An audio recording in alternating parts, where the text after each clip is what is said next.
welcome back to Dubai Soul Oasis. I'm your host Priscilla, and yet again we're here with Paul Cheung for this amazing new episode. Hello again. Hi. I'm excited for this one, and I think a lot of you will be as well. Today's topic is going to be 15 seasons at Leeds United. Yeah, wow. When I thought of working in sport, I didn't think I'd jump straight into the Premiership. Wow. That's kind of impressive. Yeah, it was just by chance. Was it? Yeah. Because do you remember your very first day walking into Leeds United? Like how you got there, how it was? Can you feel the experience still? Yeah, it was exciting to drive to the Thorpe Arch training ground through the security gate. I'm here to see the head of medical, and pulling up into a car park full of beautiful cars. Now, I'm a big car fan, so as you know, so loads of Porsches, Audis, Ferraris, Lamborghinis, Bentleys. I thought, I'm in the right company. And what hit me as soon as I was walking in down the corridor was that smell of deep heat Raljex mixed with freshly mown grass. And a lot of players just running around, having a great time. I think they must have won, the weekend before, so you could feel the energy and the happiness in the camp. That must have been something. Yes. And then introduced myself to the head of medical, a friend of mine now called Dave Hancock, and absolute legend, as a top class physio. And he said to me, right, you're going to look after the players, help me, and I'll see you every fortnight. But actually, it became more like 2 or 3 times a week. Oh. So we were getting such great results that they kept asking me back. And it turned out later on that my clinic, which was only about 15, 20 minutes drive away, that my clinic was pretty much open to them 24/7. What made you go to them? What was the fire in your belly? I picked up the local newspaper, the Yorkshire Evening Post, and just happened to read about the captain called Lucas Radebe, also known as the Chief. The story went that he had a head collision during a game. Oh. He was dizzy. He was concussed. Even the Football Association, head of medical, Miles Gibson, didn't know when he was going to come back. I just picked up the phone and I said, "Hi, I'm Paul Cheung, chiropractor. I'm only 20 minutes down the road from you. I believe he may have had whiplash, injury to his neck. I'd be more than happy to come down, have a look, and see if I can help him to get back playing again." And Dave Hancock at the time, he gets hundreds of phone calls every day from people, but for some reason he said, "Okay, come down." So the following day I went down to the football club, and behind closed doors I examined the player, and got him treated, and next thing you knew, he was back playing again. Wow. Did it take like many sessions, or how did it go? I think 2 sessions. Oh wow. Yeah. And they had other players lined up for me as well, with back injuries, groin injuries, hamstring problems. And as soon as they got off the treatment table after the first session, they thought, "Wow, feel great." Even the club doctor looked at me and thought, "Wow, this is great." And the physios were looking at me with a bit of suspicion, thinking, "What the hell's going on here?" Yeah. What's he doing? Yeah. This guy has magic hands. Yeah. He's got the touch. So by actually helping big problems that they had, you resolved them. I guess that was the way you earned the respect of the players and Yes. rolled into more and more and more with them. Yeah, absolutely. When the Football Association did an audit, and they do this, at the end of every season of all the professional football clubs, Manchester United, Liverpool, Arsenal, all the top name clubs, they worked out that every week 14% of your squad will be down with an injury. Oh, that's All a right? lot. Therefore, you had to buy enough players in to be able to have a full squad. Yeah. Now, they looked at our statistics and said, "How come you've got it down to 10%? And then at one stage, we got it down to 4% for a few weeks." 4. Yeah. Okay, that's and they impressive. thought, wow, what are you doing differently? Yeah. At the end of the season, I was invited to speak at the FA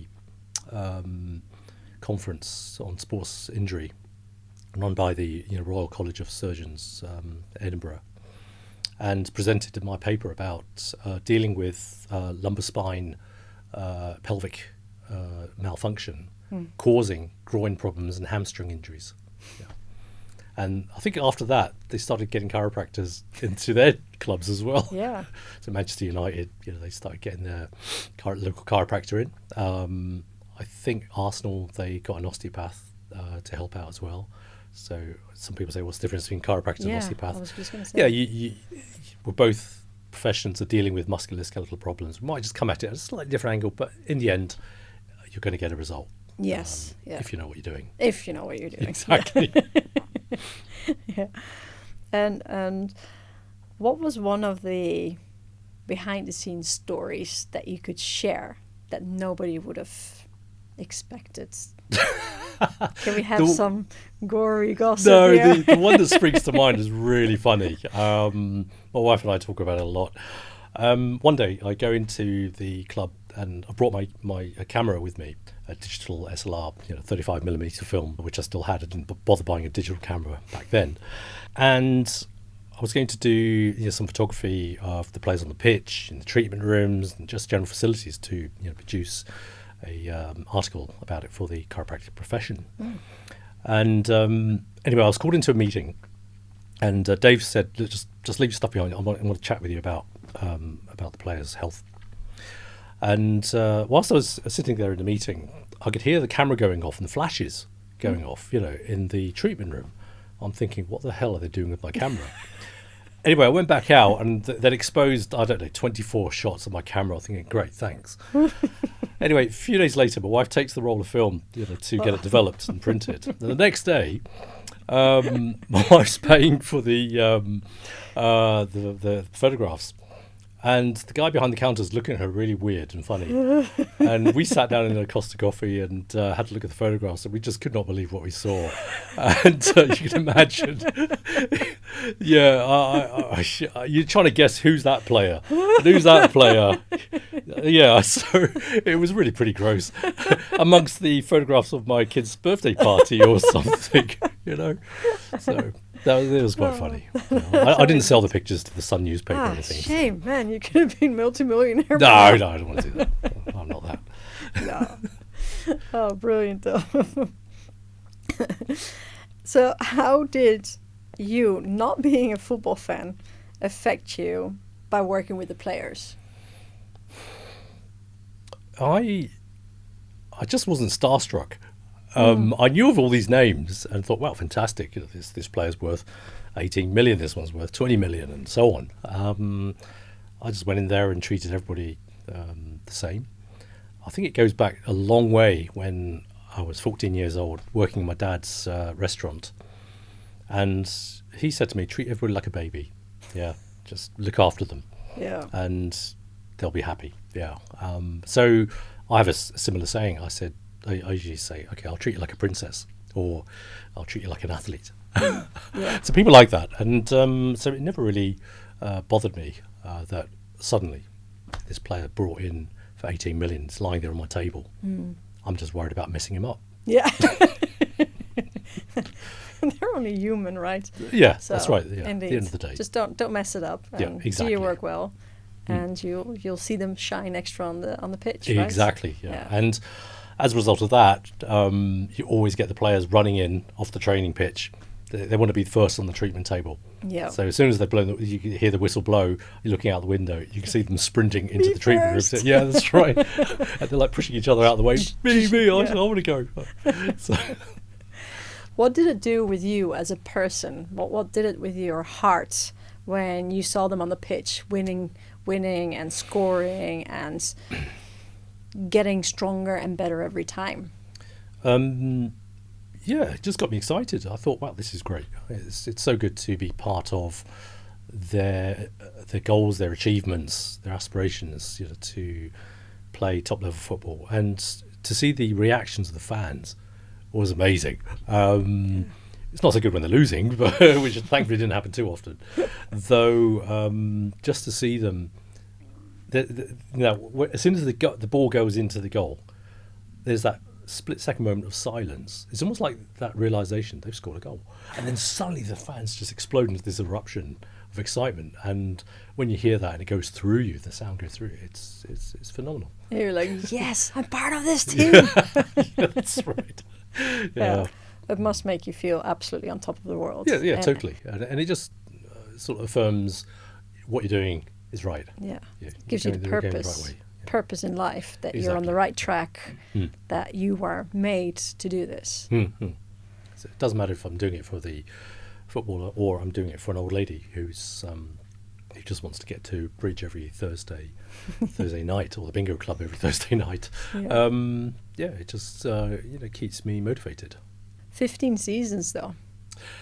Yeah, it was interesting because at the end of the season, players go off, staff go off to have their holidays. I continued working in my clinic, regardless. And then it was the pre-season training. Then you'd have a conversation with the head of medical about what the game plan is. Though there wasn't really much of a change in my role. It was just consistent, one season to the next. Though there was one phone call, at the end of the 15th season, that the head of medical said to me, "Paul, you're not coming to the club anymore." I said, "Why not?" Huh?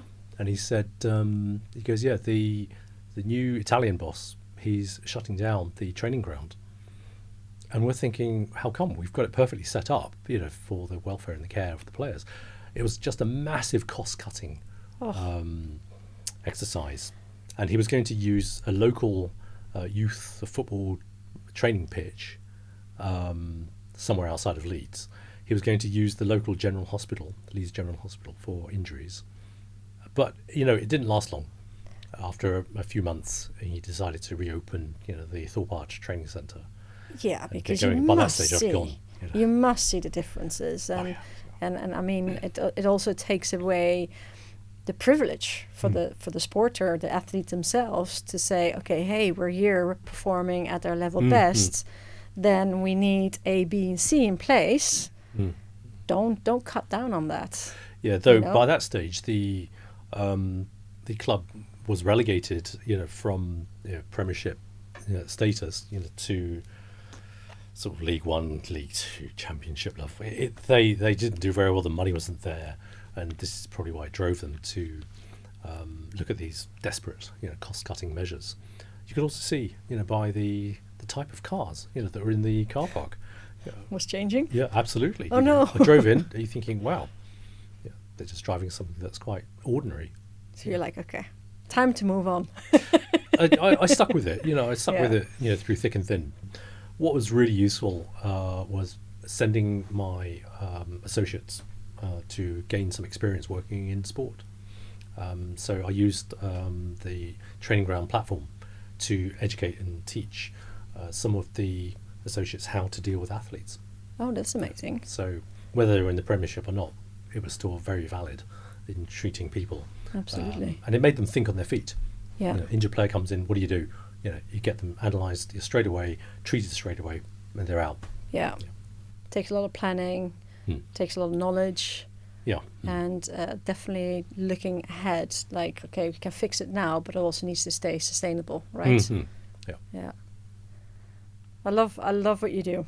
I think it's really good to see that you are such a foundation without actually being in the center spotlight, but being in the background, but being a foundation for performances. And it's incredible to see. And I think a lot of people don't even realize that you need a whole team, including your field, to make things really spectacular and high in their performances. Yeah, absolutely. When you look at any kind of professional setup, it's good to have, your medical doctor, massage therapist, your dietitian, podiatrist, your physiotherapist.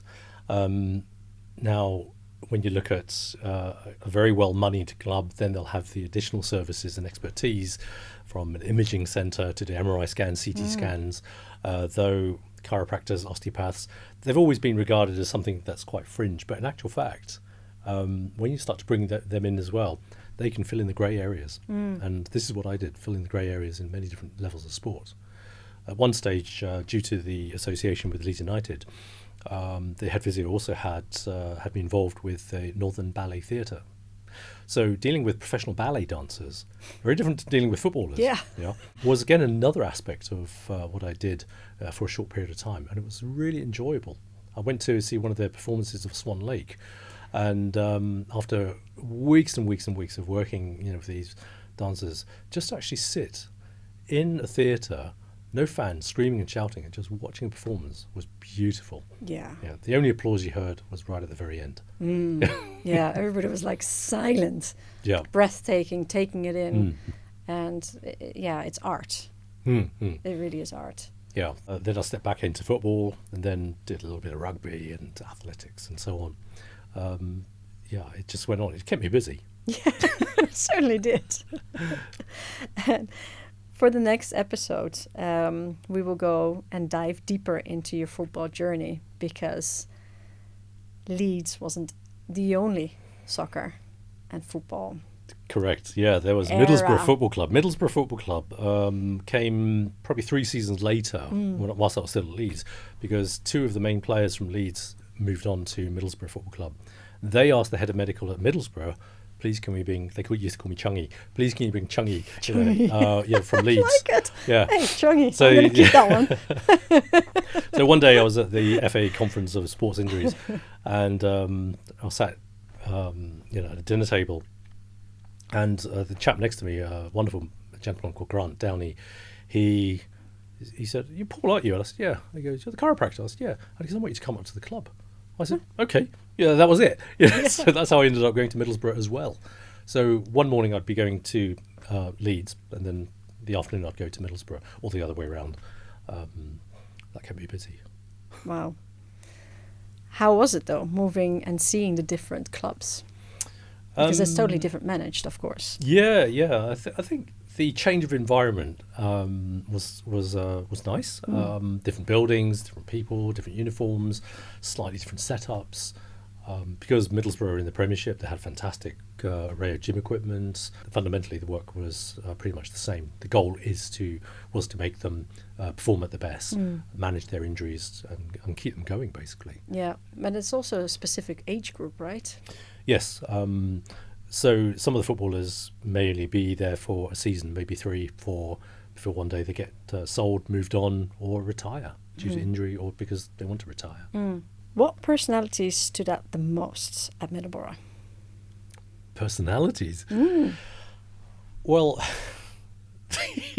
the manager at the time, Steve McLaren, he was quite funny. I don't know why, but he was just this character who, one day he comes in, he's had his teeth whitened, and everybody could see he's glowing in the dark. So we just had a good laugh about it. There was always a lot of fun and banter.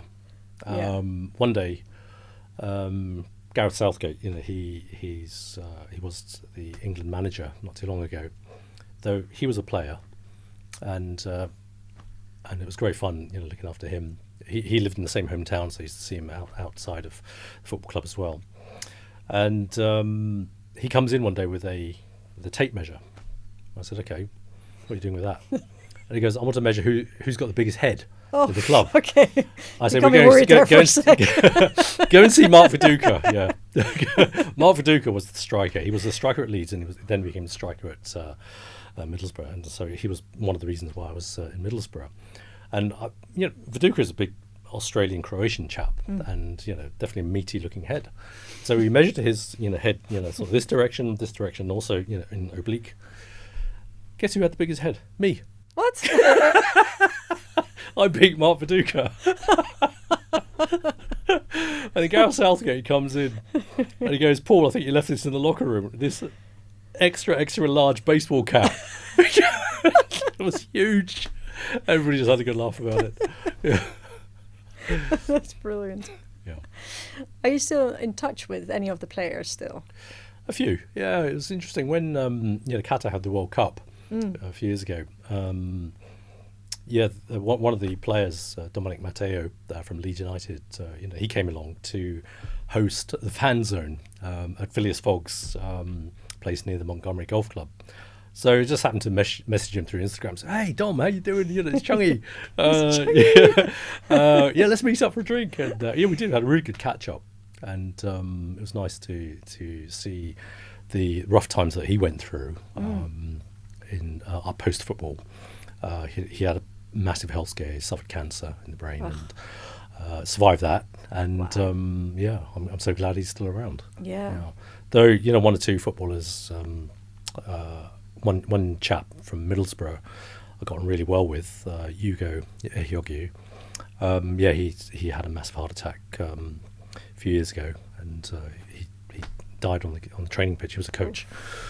And it was really sad to see him go. Gareth Southgate, every so often just say hi to him, see if he's okay. Yeah, checking on them. Yeah, big heads here. Big heads here. Hi, Chungy. What's the most memorable recovery or injury case that you've handled within the football scene? One chap comes in, he's got a hamstring injury that just simply wouldn't recover. And we analysed him to the hilt. MRI scans, ultrasound scans, CT scans, using the latest equipment, just try to figure out how come he's still got hamstring problems. Muscle tested him. The physios did all sorts of tests, just to figure out what's going on.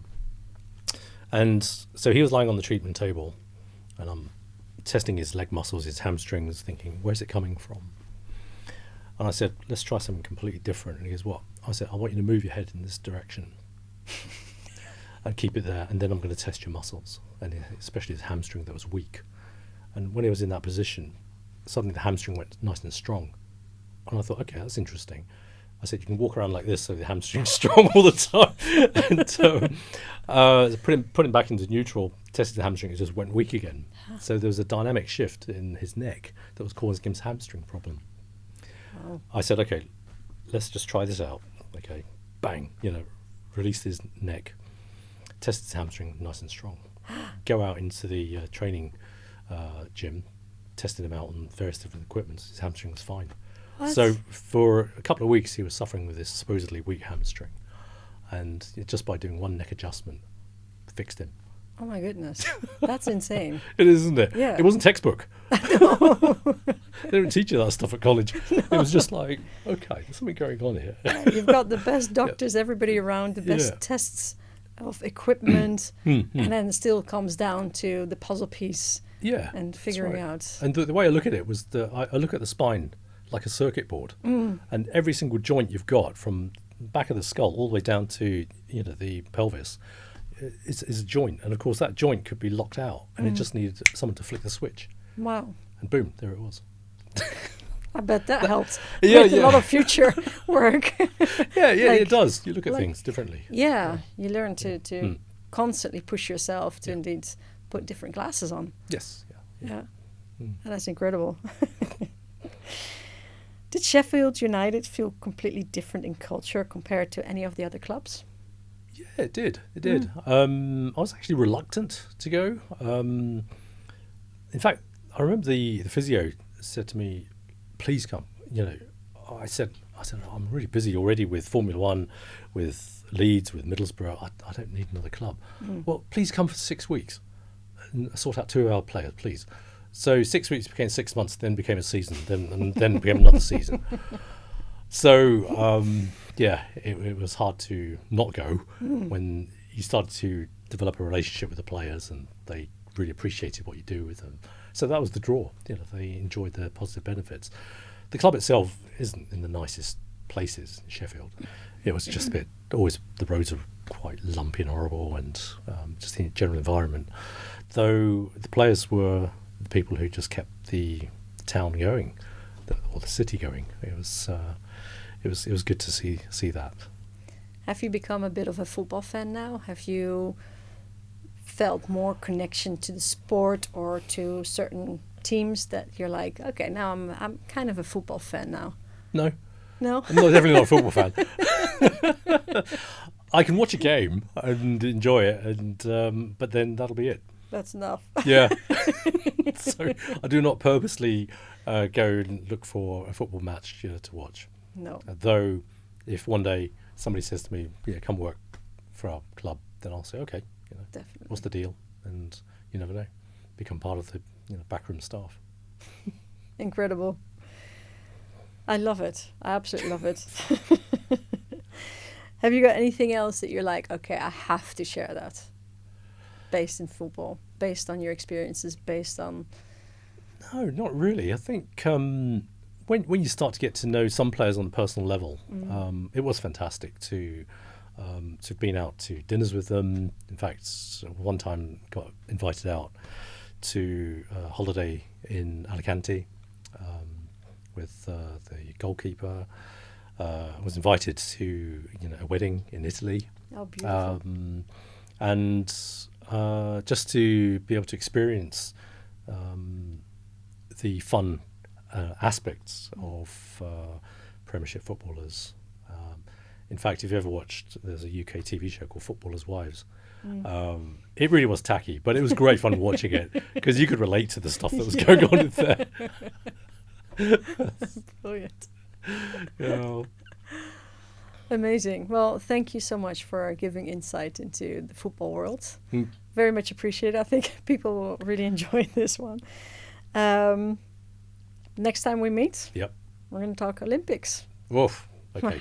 Big one. Yeah, no problem. I think all of them are big, by the way, but hey, I'm looking Super. forward to it. Cool. Thanks so much. You're welcome. Catch you next time.